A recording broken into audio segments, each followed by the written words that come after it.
Hey guys, you know what? I think I should make this video because a lot of students have this problem, and also in general, a lot of drivers have this problem. What does this sign mean? Oh, this one right here. That one right there. What does that sign mean? Exactly. It means stop, right? You know, when I'm giving lessons and the student comes up to a stop sign, a lot of them, they don't make a full complete stop.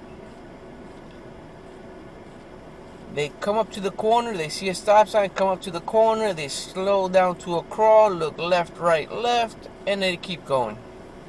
They never make a full complete stop. Remember, stop means stop.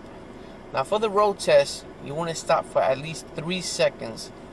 You want to prove to the examiner that you made a full complete stop. And in general, when you have your license, you should be stopping completely. A lot of drivers, I see them just crawling out. They never make a full complete stop. That's why I have this sign right here. Stop means stop completely. I get a lot of students that tell me they made a complete stop. Now remember, when you make a complete stop, you're going to feel the chassis of the car go back a little bit when it settles. The chassis of the car is the frame of the car, the whole frame of the car, the base frame of the car.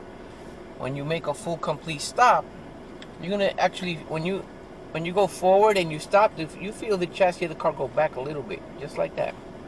That's a full complete stop. Remember, stop means stop. Take care, guys.